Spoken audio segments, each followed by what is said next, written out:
Today I want to talk about the gauntlets inside Black Ops 4 Zombies, and the reason why I want to talk about these gauntlets is because I want to talk about the ingenious design behind each and every one of them. And this is something I surprised myself by even saying, because when I first heard about the gauntlets and maybe even my first experience with the gauntlets, I just thought of them as, I guess, some round 30 speedruns with challenges along the way, which technically, yeah, that's kind of what they are for the most part, and that's mainly what they are, and there's nothing wrong with that, but I felt like it could have been more, especially as how Treyarch were hyping them up at first. But later, and after experiencing the 3 current gauntlets, I've realized that yes, they may be mainly these round 30 speedruns with, I guess, challenges along the way, but really they're more than that. And now I currently see them more as just already what they are, but more than that, they are kind of like a training mode, except done well inside a video game, which is something I've personally never experienced in my life before playing video games, because normally in these training / tutorial modes, they really don't do much to really help you play the game. I mean, they'll generally teach you what you have to do, but they're really nothing special. But Gauntlets found this way to teach you about the mode while you are playing it and enjoying it, and this is something I've never seen before. And even further than that, it actually not only helps people who are really new at zombies, or kind of new at zombies, or just okay at zombies. Not only does it help them elevate their play, but even veterans in zombies, it'll help them get better at certain things inside specific maps and stuff like that. And it's just something I've never seen before in any sort of video game before, and that's why I've come to love them so much. And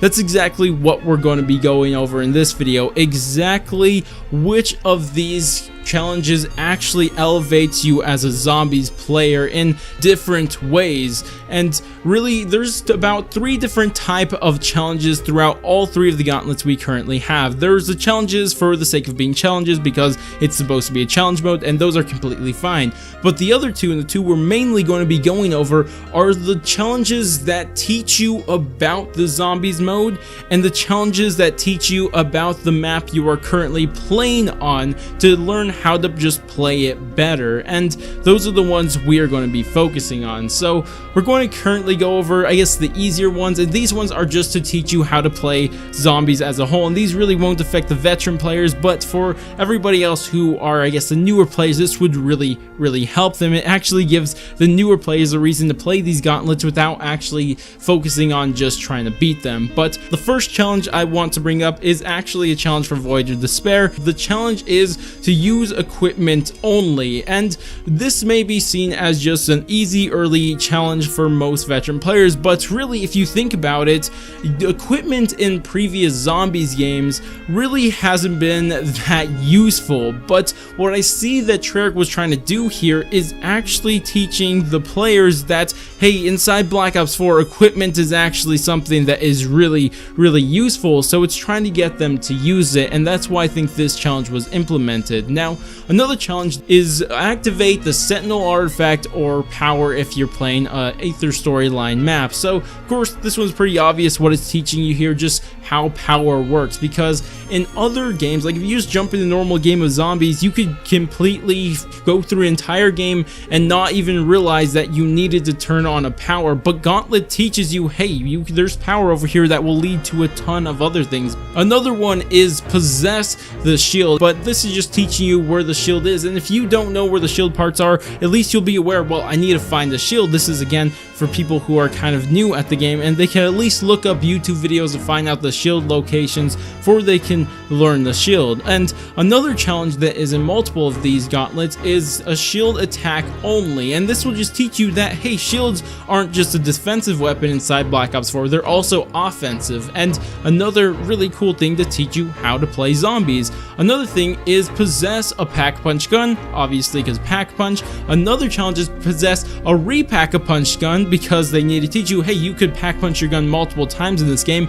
And then finally, possess a fully pack-a-punch gun. And this will teach you that at one point this gun will get as powerful as it possibly could get. Another challenge is, it's a challenge where you have to kill 10 enemies with a special weapon, and this will just teach you, hey, special weapons are a thing. And then a challenge inside Voyage of Despair, which is possess a level 3 special weapon, will teach you that, hey, you could level up your special weapon, which again will just teach you more and more about the features inside the game. These are the general challenges, and kind of some of them are combined. I kind of looked over other ones because I didn't want to spend too much time on them, but these are the ones that just teach you how to play the zombies mode. But another set of challenges, and a lot of these are kind of combined into the same ones for each of them, so there's not as many, but these ones are made to teach you how to play the map that the Gauntlet is on. And these ones are really for the players that are more veteran players like me, to get them better at certain things that normally they don't normally do, and they'll kind of try to avoid these, but these would force them into situations where they have to challenge themselves to get better at different things. And one of those is defend a specific spot on the map, and this is kind of seen over and over. Gauntlets, there's defend the poop deck, defend the server room, defend the Area 51, defend just really everything. I mean, this is a constant thing in Gauntlets, which I'm completely fine with, because it's forcing you to an area you normally wouldn't want to be. Like when you're playing yourself classified, you don't want to be in the server room, but it will force you into the server room right here, and it'll try to get you better at the game, to try to get you to survive in areas that you normally wouldn't be. So it will get you better at the map.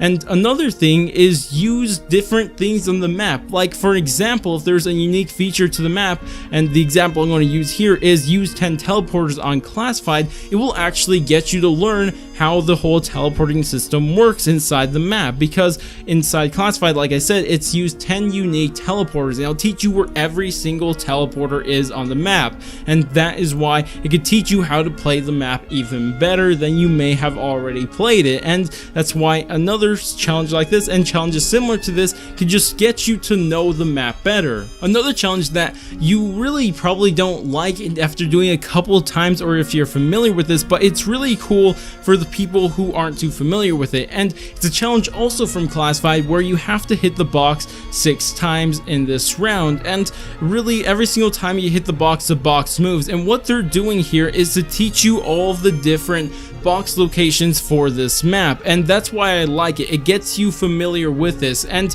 on top of that, it'll force you, like, if you don't like running around the map and trying to figure out where the next box location is because you really don't know, because you can't look up in the sky because you're inside a building, so what this will do is force you to learn about another way to actually find the box. And of course, this is by looking at the monitors inside classified. If you weren't aware of it beforehand, you'd probably try to figure out a way inside this map, and you probably learn about this, and this will help you find the different box locations even faster. It'll just teach you more about it. And then the final challenge that is inside pretty much every single Gauntlet except classified, actually, it's actually buy all buyable doors in the map, and this will just teach you the entire map. You'll have you run around the entire map just to have you understand how the map works and how the map is laid out, and that is why I find all of these challenges very, very educational for the zombies mode. And really, that's all the challenges I want to talk about here. And